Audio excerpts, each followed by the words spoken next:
presentation. Do you guys see it yet? There we go. Okay, cool. So yeah, my talk is on the velocity of money. It's on cash flow and really the secret to scaling. I've dealt a lot with, I've been selling on Amazon since 2014 and dealt a lot with inventory. I've been immersed in inventory for e-commerce for the past 4 years and really was seeing that it's impossible to scale when you don't have the money to actually scale, and inventory can be a huge blocker to that. So understand that the velocity of money, it means how quickly are you turning over that money, that same amount of money, how quickly can you turn it into more money and put it into your next product. So you want to understand that the rapid and effective deployment of capital is the secret to scaling. So let's look at what that actually means. Look at cash flow and scaling. Imagine if you had $5,000 and for every dollar you spent, you were making 50 cents. That would be 50% ROI. Imagine you've got seller 1 and seller 2.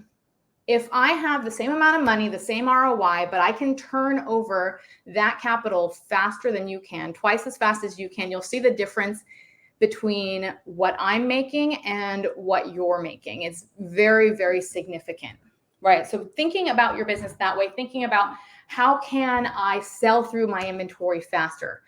You don't want to buy so much inventory that it takes you 6 months, 8 months to turn it over, because the velocity of money is actually working against you in that way. Your money's all tied up. You're not utilizing it the right way. So you want to think about, how can I move that inventory quickly? How can I place smaller orders more frequently to be able to increase the velocity at which I'm selling? Another way to look at this, we look at seller 1 and seller 2. Consider it SKU 1 and SKU 2 within your own business. Starting to look at the velocity of each of your SKUs. Maybe one SKU is making slightly more than the other, but if it's turning very slowly, it may not be as profitable long term as you think it is. You may have the faster seller may be more profitable, even though the ROI may be a little bit less. So something to think about, a little bit of a different way to look at your business is to look at how quickly you can turn over that money and make more money, right? So how does that tie into inventory? There's actually, I talk a lot about, there's stocking out. People know that you lose a lot of money stocking out, but you can also lose money in overstock. So I want to talk about something that I call inventory-minded marketing. This ties in essentially inventory, marketing, and cash flow, because it's a cycle, right? If you screw up with inventory, marketing can't market anything and you don't have any cash flow. Similarly, you run out of money, you have no inventory, or if marketing doesn't move that inventory, you have no cash flow. It all works together. So you need to start thinking about it holistically. And the biggest, when I started talking to sellers, and I've talked to hundreds of sellers over the years, when I started talking to sellers, a big reason why they would stock out was they were marketing themselves into a stock out. So I identified that the marketing team and the inventory team, and sometimes this is the same person, don't work together. You need to start thinking about, if I'm going to market a product, do I actually have the inventory to market that product? So that's the first piece of inventory-minded marketing, and the first piece of considering your cash flow as part of your ability to scale. Because if you run out of stock, you're not making that money, and then you're not able to continually scale your business.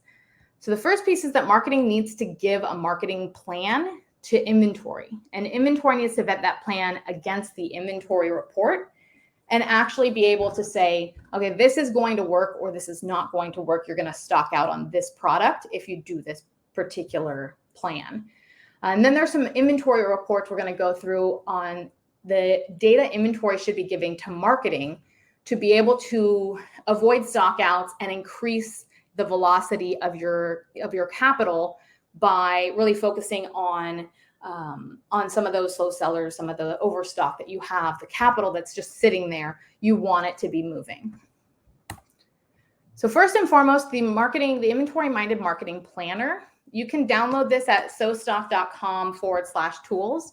We also have some other things there. There is a carton pallet calculator that will also help you to increase your profit margins in your shipping. You can check that out at the same link. But the Inventory-Minded Marketing Planner, what that is just simply, here's what I'm going to be doing with every single SKU. You send that to your inventory team, and then they can plug it in and check it against the stock that they have. So some examples would be, you've got your velocity, your sales velocity. Are you looking at past sales? Are you looking at last year's sales? Maybe it's a calculation of the average of 30, 60, and 90 days of sales. What is that velocity that you're using? Then you want to look at trends. If you're looking at last year's sales for Christmas, you may want to use that sales pattern, but the trend may be, say, 8% up from last year. You want to put that trend in there. Are you doing a PPC campaign where you're going to increase sales by 10%? That needs to be indicated as well, because that speeds up the burn rate. And if you are going to stock out, then there's no point in running that campaign for that particular SKU. Then you have lightning deals or any sales events, really, influencer campaign or an email campaign. You want to put the date range and the number of units that you think you're going to move with that campaign. Lastly, you have seasonal spikes. And so this is a time period. So let's say summer, you're selling barbecue products in the summer and you think sales are going to increase by 50% during that time. So all of this data goes into this sheet and it gets sent to inventory, and inventory plugs it in and then is able to give feedback to the marketing team if they need to make some adjustments. Then you have inventory has kind of been this passive role of let's wait wait until we have an emergency, or wait until we need to reorder, or wait until I have time, or whatever it is. There's always been kind of this backseat that inventory has had. That role needs to change, and inventory needs to become more responsible and realize that they have a lot of influence over cash flow. They have a lot of influence over what marketing should be doing. And marketing actually needs to take what data inventory has and start to actually use that data within their marketing reports. So it's kind of like this loop that closes. You've got inventory data that goes to marketing. Marketing puts that into their marketing plans. Then that goes back to inventory. And there's kind of this conversation happening between the two groups. So this is the stock out risk report. This is exactly what it sounds like. Am I going to run out of stock on a product? At what date will I run out? And for how many days? If you don't have a system that creates these reports for you, the calculation is total inventory divided by your daily sales velocity. And that's going to give you your days of remaining stock. If you take that number and you push it out to into the future, you'll see when you're going to run out of stock. So the reason for this report, why this report is important, is that you want to send this to marketing, because let's say you've got an 8-day stock out that's coming up. That 8-day stock out could be potentially avoided by the marketing team if they switch something up. Maybe they are running aggressive PPC campaign and they can kind of back off on that. It's going to do two things. You could potentially avoid the stock out, but the other thing that it's going to do is you're going to make more money on every single one of those sales because you're not spending on those aggressive ads. So your ad spend is going down while you're staying in stock. This can be effective in increasing your cash flow and increasing your profitability during this time while you're avoiding a stock out. The next report that we like to use is called the Slow Sellers Report. This report is, I call it the move it or lose it SKUs. They're not the dud products. They're not the products that you completely want to get rid of. They are the products that are kind of on the fence. If this doesn't change, it's going to become a dud product. But I think that I could still save this product. So they're not performing to your standards, but they're not completely failing yet. what you want to do with this report is important for the marketing team to have eyes on and say, okay, these two products are at risk of becoming failure products. So we need to actually come up with a plan and market that and get it to move more quickly, because it's also clogging up. We've got restock limits now. It's clogging up our restock limits. It's tying up our capital. And every single month, I'm making less money on that unit because my storage fees are coming in every single month. So you're really making less money on every single month worth of inventory. So you want to have that slow sellers report, and it's going to be a range, a minimum and a maximum. So let's say for your business, it's between 5 and 20 sales a day.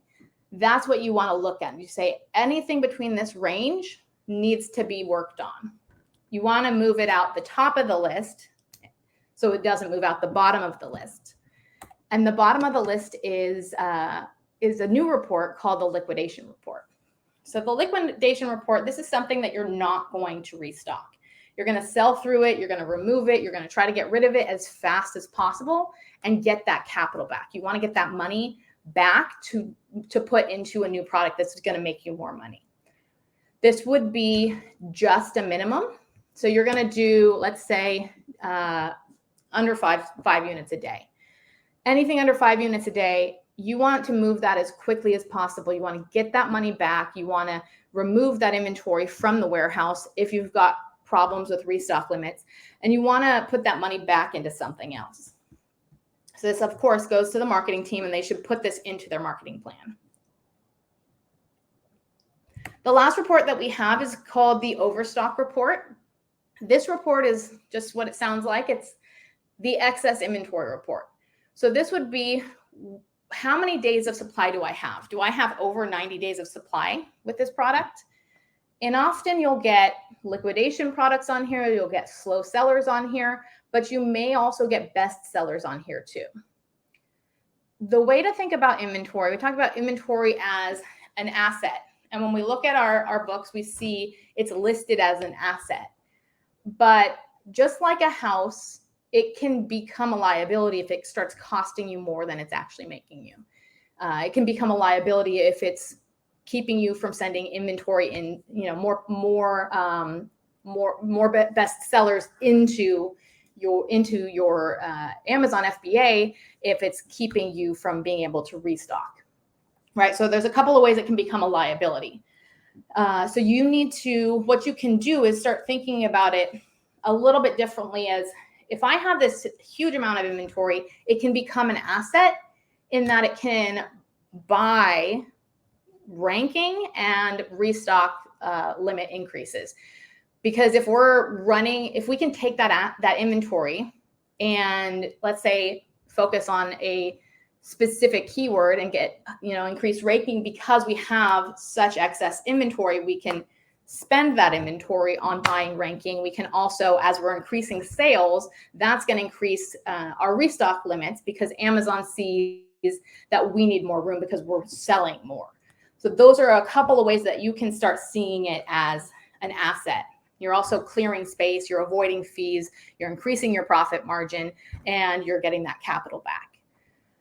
One of the other ways to utilize it, one of the fun things is, I think, to look at the Overstock report and look at the slow sellers report and see if you've got items the same SKU on both, because you have to get the slow sellers out the top of that list by increasing the sales and increasing marketing for that. If you also have excess inventory, then you're able to use that to buy that SKU's way out of the top of the list.